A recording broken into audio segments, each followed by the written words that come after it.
멀지 않지만 그 안에도 없는 그 상황입니다. And ano po ba yung situation ngayon? It's not far, pero it's not also inside us. 이게 오늘 예수님이 그 주인공 서기관한테 한 질문 Ito po yung salita na sinabi ni Jesus sa scribe sa tagapagturo ng kautusan. 그 생각하시고 오늘 말씀에 함께 인도받도록 하겠습니다. So I hope you remember the background of the scripture and let us be guided through our message 우리 today. 신앙 고백하겠습니다. Let us confess our faith. Jesus Jesus is the Christ, the Son of the living God. 우리 귀한 동역자들과 인사 나누겠는데요. And let us 하나님 greet each 나라가 other. 내 안에 임했습니다. The kingdom of God come upon in my heart. 아멘. 네, 앞에 보지 말고 옆에 봐야 돼요. So huwag po tayo magtingin sa harap, kundi tingin natin po ang ating kapwa sa tabi. Let us read one more time. The kingdom of God come upon in my heart.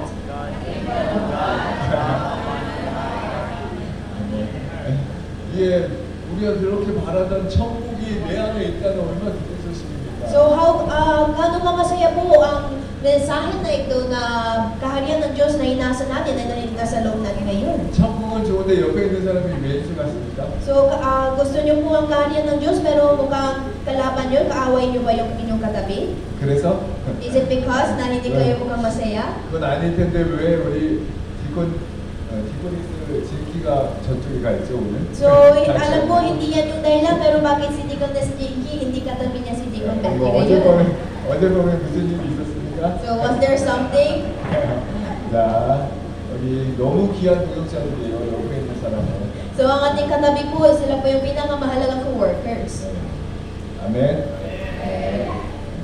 이게 얼마나 중요한지 하나님이 원수를 사랑하라 하셨죠. So how great, how important, precious po sila na sinabi ng Diyos, love your enemy.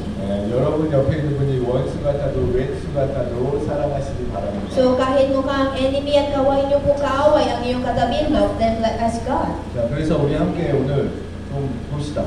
So tingnan natin po ang ating 우리가 mensahe. 살다 보면 답답한 일이 많죠. So habang tayo po ay nabubuhay, there are so many times na frustrated po tayo. 네, 멀리 있는 사람은 또 문제 안 되는데 바로 옆에 있는 사람하고 특히 대화할 때 답답할 때가 있으면 큰일입니다. Kapag hindi tayo close or malayo sila mula sa atin, then it's not a problem. Pero kapag yung mga close natin, sobrang meron tayong conflict, that's a frustration. 나는 너무 소중하고 중요해서 이 사람한테 얘기하는데 이 사람은 그냥 들은 척도 안 해. At minsan dahil ito ay sobrang mahalaga para sa akin, kaya kinuwento ko ito sa kanya, pero for that person, hindi niya sinuseryoso. 며칠을 준비해서 나는 너무 좋은 걸 줬는데 다른 사람이 고마워 하고 이래버리면 얼마나 상처되고 At hinanda natin po ang isang bagay for a few days, pero nung binigay natin ito sa kanila, ano kaya maramdaman natin kung reaction nila ay parang wala lang? 중요한 얘기 듣고 맞아 알겠어 so what? So ano po kaya mangyari na after saying the important words, sasabihin niya, oh sige, gets ko naman, pero what's next? 뭐 좋은 얘기가 아닌데 관심 없어. 왜 그렇게 해야 되는데? What if sasabihin nila mo, ano bang mahalaga naman, pero so what? Ano bang gagawin ko doon? 눈에 보이는 것보다 눈에 보이지 않는 영적인 신앙생활은 어떻게 보면 더 답답할 때가 많습니다. So minsan mas frustrating po ang ating walk of faith na hindi natin makikita sa mata. 우리가 이 귀한 복음을 전하잖아요. 복음 전할 때 오히려 상대방이 그런 말 나한테 하지 마. 나 그런 거 필요 없어. 이렇게 말하면 오히려 나아요. So habang tayo po ay nag-share ng gospel, nag-proclaim sa iba, kapag ang tao na yan, ang reaction nila ay, I will never believe in it, hindi ako maniwala dyan, I don't care about them, then that's better. 그러니까 한국에서는 특히 어르신들한테 예수님 믿으셔야 됩니다. 하나님 백성 돼야 됩니다. 하면 뭐라는지 아세요? So, halimbawa po sa Korea, kapag mag-share kami ng gospel sa mga matatanda doon, alam niyo po ba kung ano yung sinasabi nila? 절대 내 눈에 흙이 들어와도 나는 절대 못 믿어. Ang sinisigaw nila sa mga tao na, never, I will never believe it kahit pumapasok man yung mga alikabok or mga soil sa mata ko. 이게 흙이 들어온다는 게 뭐냐면 죽어서 무덤에 하면 흙을 덮잖아요. 그러니까 죽어도 나는 절대 예수 못 믿는다. Ano po bang ibig sabihin na kahit pumapasok yung mga dumi at ang alikabok sa mata, it means, di ba po, huwag tayo ay namatay, maglilibing tayo doon sa lupa. And that means, kahit mamatay ako, I will not believe it. 왜 그렇습니까? 그러면 우리 집안은 자자손손으로 제사 지내는 집안이야. Kaya kung tanongin natin sa kanila, then bakit po ang sagot nila ay, in our family, from generation to generation, we always serve other God. 그래서 예수 믿으면 우리 제사 못 지내잖아. At alam po na kapag maniwala po kay Jesus, hindi kami pwede magbigay ng handog sa Diyos, sa ancestor namin. 왜 제사 안 지내면 막 집안에 우한 풍파가 몰려와. Kasi naniniwala po sila na kapag hindi sila magbigay ng handog sa kanilang ancestors, then they believe there will be curses and punishments sa 그래서 kanilang 내 family. 목에 칼이 들어와도 난 예수 안 믿어. 그렇게 강하게 반발하는 사람이 있어. So, meron po ganitong tao na strongly disagree nila in believing Jesus kahit mamatay man sila. 그런 분들은 오히려 나중에 깨닫고 예수 믿으면 더 멋지게 선명하게 신앙생활합니다. But actually, yung mga taong ganitong na strongly disagree sa gospel, lalo na po sila magiging mananampalataya sa muli. 하나님 모를 때 하나님 막 대적하고 자기가 지은 죄를 너무 잘 알거든요. Bakit? Kasi alam po nila kung ano ang ginawa nila at ano yung kasalanan nila when they didn't know about Christ. 하나님의 때가 되면 바울처럼 예수님을 딱 만나면 그때부터 인생 걸고 오직 예수를 위해 살아요. Kaya when it's the right timing at right time, mababago po ang kanilang buhay entirely katulad kung paano nabago yung buhay ni 우리 Pablo. 뭐 하면 되냐? 그 사람 마음 품고 기도만 하면 됩니다. So, ano po ba yung kailangan natin gawin?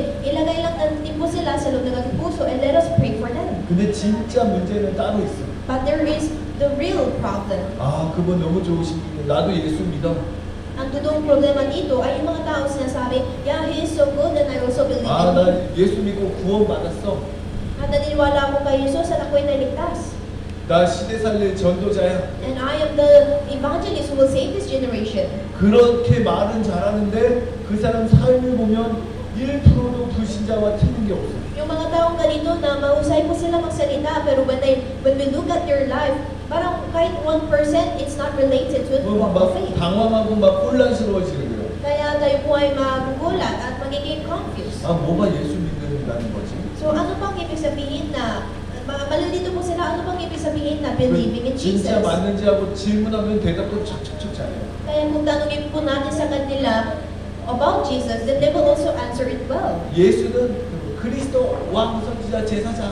Kapag tanongin natin sila, who is Jesus? Then sabihin nila, Christ, and He is the King, priest, and prophet. 전도 현장 가면 잘 따라가고 교회에서 뭐 하면 행사도 잘 따라가고 봉사도 잘해. Kaya sumusunod din po sila at nagsasama sa evangelism field at sumasama din sila sa mga church events. 그런데 이상하죠. But something is strange pa rin.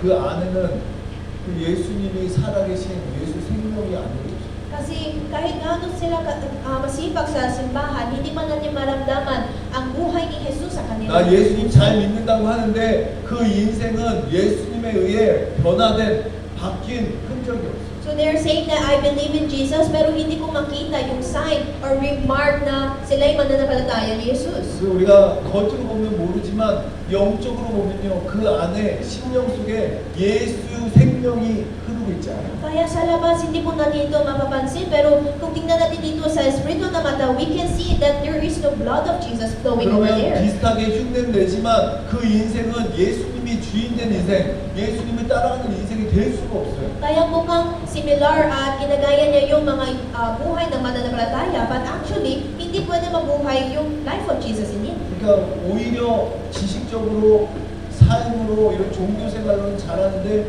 영적으로 보면 뭔가 안 통하는 답답함이 있는. Kaya rather,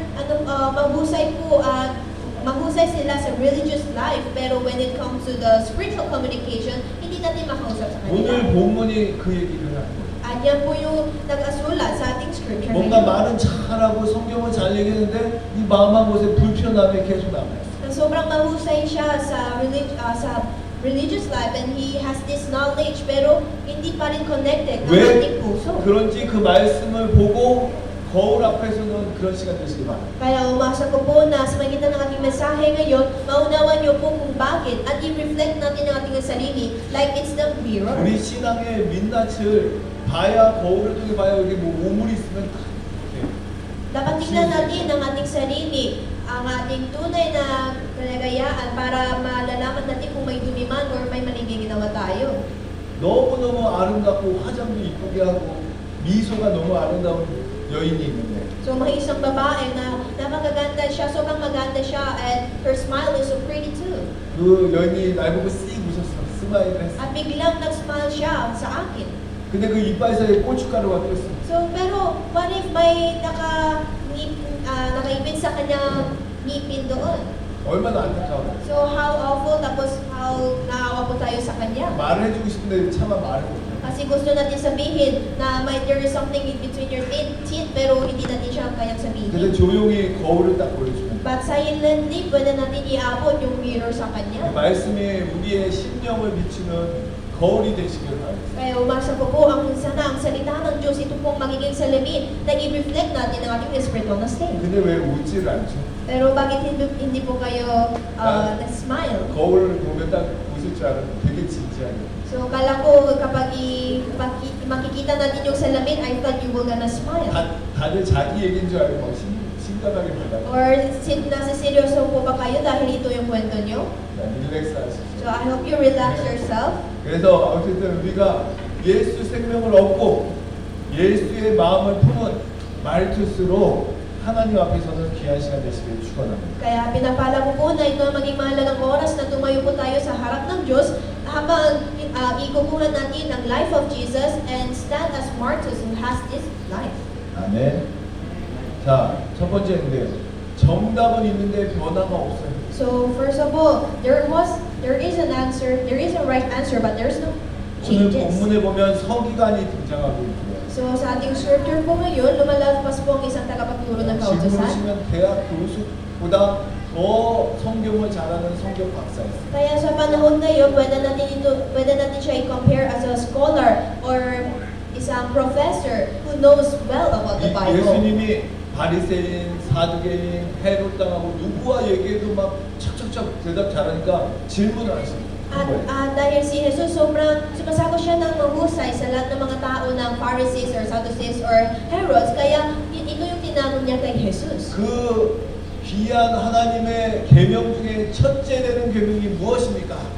Tinanong niya, alin po ba ang pinakamahalagang utos sa lahat ng mga utos ng Diyos? 이 질문이 아까 우리 고백했잖아요. 십계명 고백하는 건데 이 질문이 그 당시 최고의 이슈, 화두거리였어요. So ito po yung mga Ten Commandments na binasa natin kanina, pero it was a greatest issue sa panahon na yun. 근데 하나님의 계명이 613가지가 있는데 그 613가지 중에 최고된 계명이 뭐냐?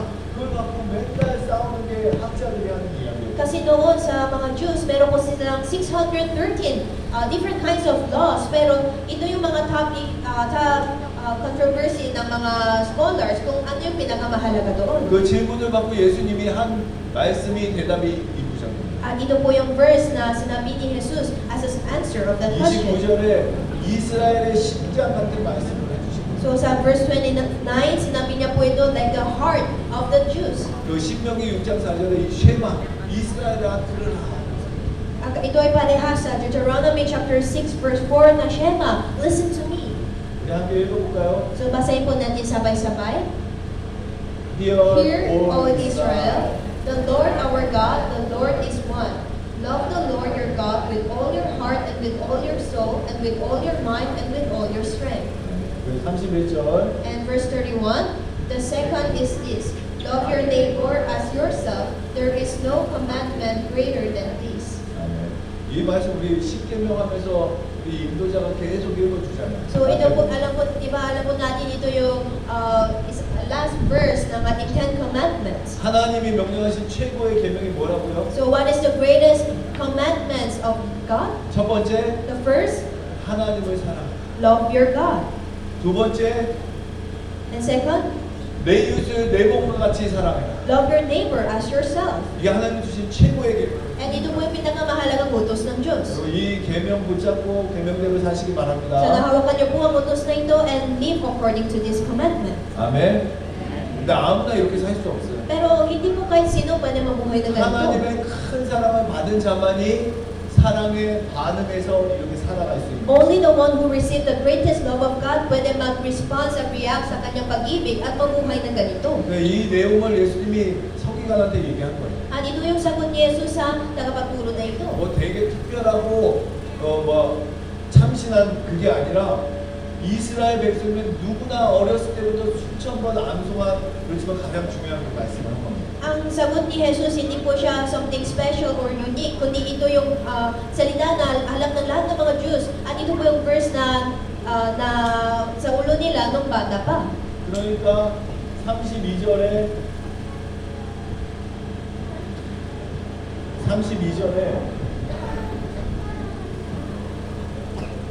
서기관이 감탄을 하면서 대답을 했어요. Kaya sa verse 32, namama po ang scribe na ito at ito yung sagot niya ulit. 우리 32절, 33절 같이 읽을까요? So, basahin po natin ang verse 32 and 33 or together. 성경책 여기. So, wala po kayong Biblia. 32절, 33절. Let us read the verse 32 and 33. Well said, teacher, the man replied. You are right in saying that God is one and there is no other but Him. To love Him with all your heart, with all your understanding, and with all your strength, and to love your neighbor as yourself is more important than all burnt offerings and sacrifices. 예, 아주 완벽한 대답을 서기관이 또 한 거예요. So ito po yung perfect answer na sinagot ni scribe. 그러니까 질문도 좋고 답도 정확했고 그거에 대해서 또 서기관도 옳소이다 당신이 하신 말이 맞습니다 보통이 아니십니다 하고 또 반응을 한 거죠. So first, yung question niya, it was so perfect. Pati yung sagot ni Jesus, it was so good at tugma doon. And once again, ang sagot ng scribe na ito, it was very biblical at tama din ang sinabi 아니 niya. 하나님 사랑해라 이웃을 사랑해라 그것이 어떤 제사보다 더 낫다 그 말을 한 거예요. Dahil sinabi niya na mahalin niyo ang Diyos at pati yung inyong kapwa. Dahil yan yung mas mahalaga pa sa kahit anumang handog. 신앙인이라면 할 수 없는 최고의 정답을 서기관이 또 확인시켜주고 고백한 것입니다. So ito po yung tapat ng scribe that even none of the believers can say. 맞는 얘기를 했는데 So tama naman po ang sinabi niya. 그 34절에 그 다음에 반응이 어떻습니까? Pero ano po ba ang reaction ni Jesus sa verse 34? 예수님이 한마디 하고 나서 사람들의 반응이 누구도 감히 예수께 또 질문하는 사람이 없어요. Sa verse 34, at 34, after narinig ng mga tao ang sagot ni Jesus, wala po, ay mula noon ay wala nang nag-ahas na matanong kay Jesus. 이 부분 잘 생각해봐요. So dapat pag-isipan po natin ng mabuti. 예수님이 하나님의 말씀을 정확하게 선포하고 그거에 대해서 반응도 했는데 서기관이 그 다음에 다른 사람들의 반응이 어떻습니까? 한마디로 싹 So Jesus, hinayag niya po ang salita ng Diyos accurately and correctly sa mga tao nandoon at nagsagot din yung scribe ng mahusay sa nag-react din siya ng mahusay sa sagot ni Jesus. Pero ano pong nangyari sa reaction ng mga tao na kinig dito? 예수님이 이 땅에 오신 이유는 영혼을 구원하기 위해서고요. So the reason kung bakit pumunta po si Jesus sa lupa na ito is to save the souls. 생명을 살리는 메시지를 전하기 때문에 반응이 오게 돼 있어요. At dahil hinahayag niya po, binabahagi niya ang salita na may buhay, kaya there is always reaction and 하나님의 response. 은혜를 아는 자, 생명 얻을 자는 하나님의 말씀 앞에, 생명의 말씀 앞에 반응을 한다. Kaya yung mga taong may biyaya ng Diyos at may plano ng Diyos at buhay niya, there will be someone who will always respond and react to it. 서기관이 그 반응을 하기 위해 예수님 앞에 나오고 질문을 했다면 Kaya kung ang tagapagturo na ito, humarap siya kay Jesus upang mag-react and respond. 예수님과 생명의 반응, 인터랙션이 있었다면 그 다음에는 반드시 예수님의 말씀에 반응이 있어요. So kapag humarap po siya kay Jesus upang magkaroon ng interaction or communication with Him, then there must be also response or reaction na magalabas mula sa Kanya. 서기관과의 대화는 여기서 끝났습니다. Pero ang communication ni Jesus with the scribe ended here. 예수님의 말씀에 회개했다는 얘기에도 그 자신을 결단하고 예수님을 따랐다는 그런 결단도 없어요. Makikita po natin sa Biblia na walang kahit isang record na siya ay nagsisi or binigay niya po ang kanyang buhay sa Diyos. 예수님의 말씀에 분석하고 비평하고 동의는 맞습니다 할지 모르지만 어떤 그 반응 앞에 나를 굴복하고 내려놓는 그런 결단이 없었다. So he might have isinurin niya po ang salita ni Jesus at nag-agree siya sa mga sinasabi ni Jesus, pero walang nakasulat dito sa Biblia after that happened na sinuko niya ang kanyang buhay at nagkaroon siya ng pasya na ibibigay ang kanyang buhay sa Diyos. 그러니까 우리가 마치 세미나 한다 호텔에서 바람가이에서 세미나 한다면 가면 또 말씀도 잘 듣습니다. 때론 막 웃고 박수 치고 울고 좋아해요. Kaya minsan kapag meron po tayong mga events or seminar na meron doon sa hotel or barangay, then magsama po tayo doon and we agree to what they say at sama lang tayo doon. 아 세미나 내용 되게 좋았어. 동의도 하고 선물도 주네. 받아갖고 집에 가요. So we agree na maganda yung kontento na pinahagi nila doon sa seminar and binibigay din sila ng mga maliliit na regalo. 그럼 끝입니다. Then 예전의 after 삶 that, 그대로 then 가요. it's finished na bumabalik lang tayo sa old life. 이 서기관이 예수님을 이렇게 질문하고 물은 이유는 내가 하나님 앞에 반응하겠다 그게 아니라 그냥 너 내가 알고 있는 거 알고 있어? 그걸 확인하기 위한 Kaya parehas din dito sa scripture, ang purpose ng tagapagturo sa kanyang tanong ay hindi mag-response or react sa biyaya ng Diyos, kundi gusto niya i-confirm kung alam din ni Jesus ang mga knowledge na alam niya. 최고의 대답을 한 서기관에게 예수님이 뭐라고 말씀하셨어요? At ano po bang sinabi ni Jesus sa tagapagturo na ito who answered perfectly? 네가 You are not far from the kingdom of God. Hindi ka na nalalayo sa kaharian ng 무슨 Diyos. 말인가? 너 잘한다, 못 깨달았다 칭찬입니까? So ano po ang ibig sabihin nito? Sinabi ba ni Jesus ito to compliment or praise that person na mahusay ka at you know well about Bible? No. 너는 구원의 문턱까지 왔지만 여전히 천국 문 밖에서 안을 구경하는 외인일 뿐이야.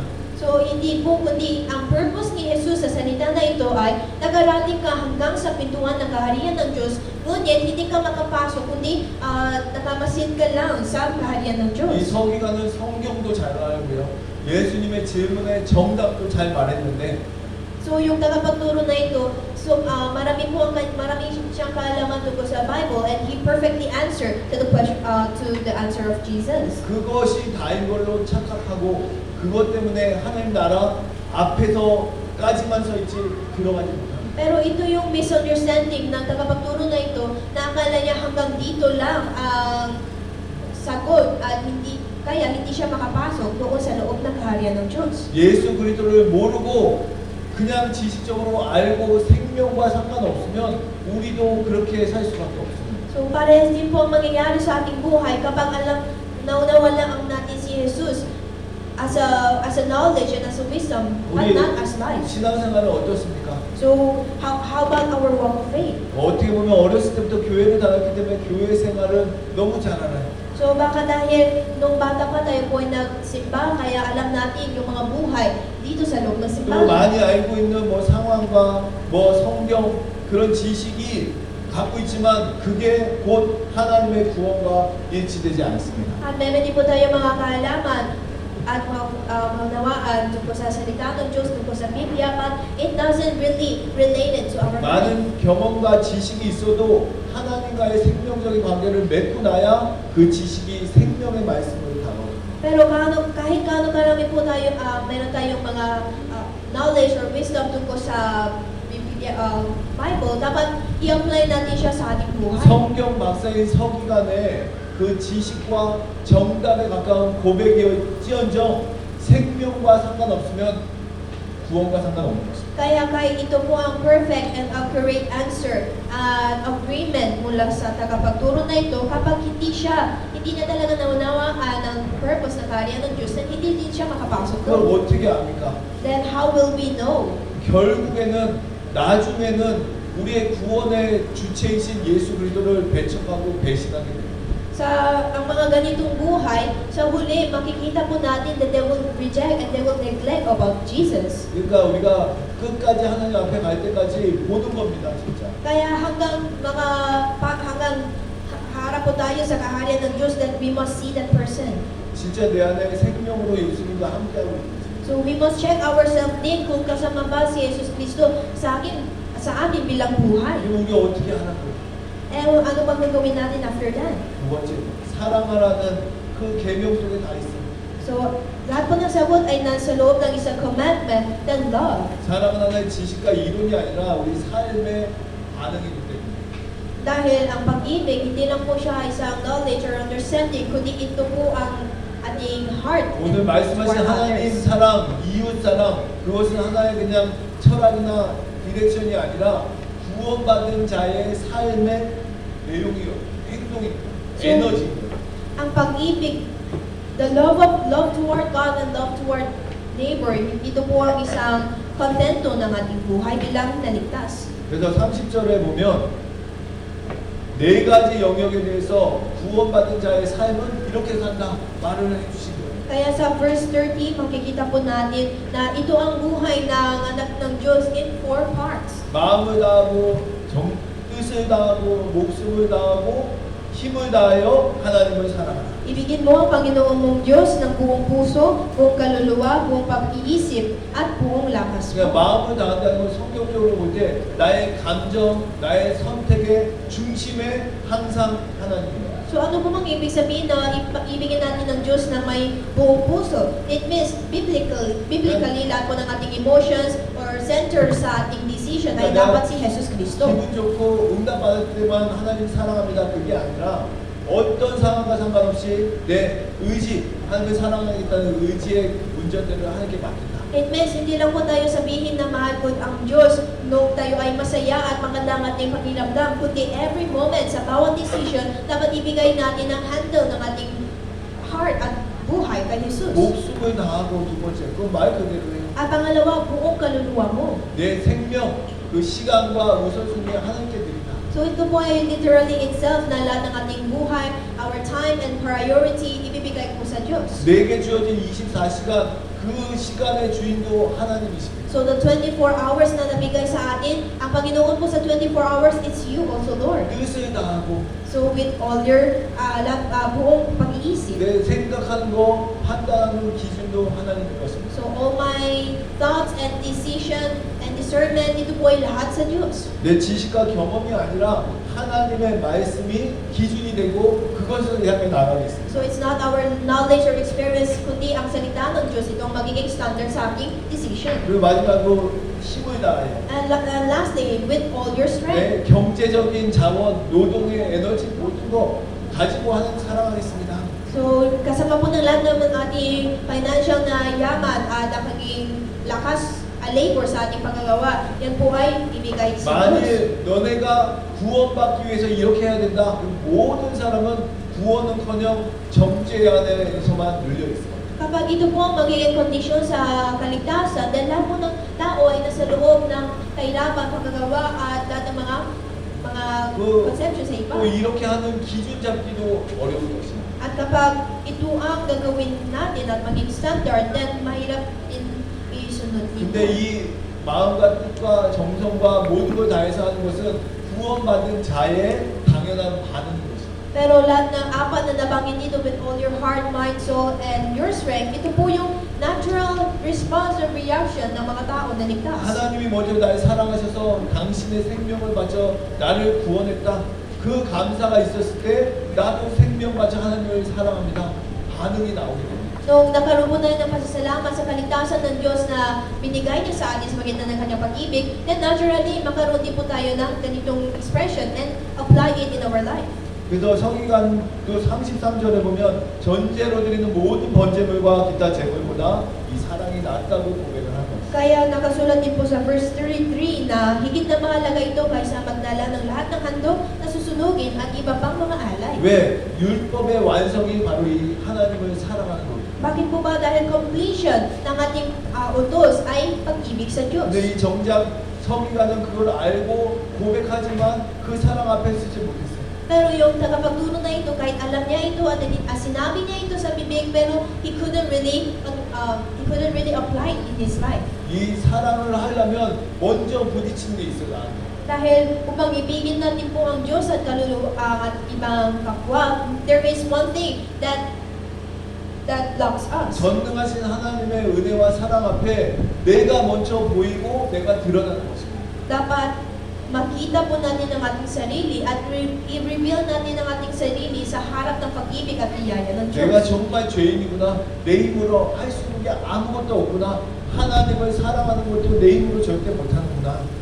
Lalabas ang confession mula sa atin na I was a sinner and I'm so weak and reckless na wala akong magawa maliban sa kapangyarihan ng Diyos. 그래서 하나님의 말씀 앞에 섰을 때 우리는 복음을 비춰줘야 되는 거죠. Kaya nung humarap po tayo sa Diyos at sa gospel, dapat ma-reflect po natin ang ating sarili gamit nito. 그러니까 이 하나님을 사랑해라 그거는 너가 열심히 해봐라 그게 아니라는 거예요. Kaya when we say that love your God, it doesn't mean hindi niya hinihingi sa inyo yung kasipagan o yung mga effort natin. 하나님의 큰 사랑 앞에 나는 하나님을 1%도 사랑할 수 없는 그런 존재구나. Pero sa harap ng dakilang pag-ibig ng Diyos, we must have this realization na wala akong magawa even 1% of thing kapag wala akong pag-ibig ng Diyos. 하나님 사랑 앞에 내가 나를 먼저 사랑하고 내가 우선되다 보니까 하나님께 드릴 수 있는 게 없구나. 그걸 깨달아야 돼요. We must realize na dahil ako yung naging center at naging priority sa harap ng pag-ibig ng Diyos, kaya walang nangyari at hindi ko kaya kahit ano man 그러니까 yun. 하나님의 말씀 앞에 내가 죄인이고 하나님의 은혜를 구하는 그 모습이 소비가는 갖고 있지 못했어요. At ito yung wala sa tagapagturo sa scripture natin ngayon na meron siyang realization about himself. 그래서 관찰자로 말씀을 분석하고 관찰하는 학자로는 탁월할지 모르지만 말씀 가지고 하나님 앞에 쓰는 그 죄인의 모습으로 인격체의 모습으로는 쓸 수가 없었어요. Kaya sobrang mahusay siya bilang tagamasid or sinusuri ng salita ng Diyos, pero bilang isang makasalanan na may realization sa harap ng salita ng Diyos, hindi siya mahusay. 그러니까 여러분 우리가 말씀을 볼 때 판단하고 분석하고 이걸 내가 어떻게 성취할까 그러면 하나님의 사랑을 맛보기가 힘듭니다.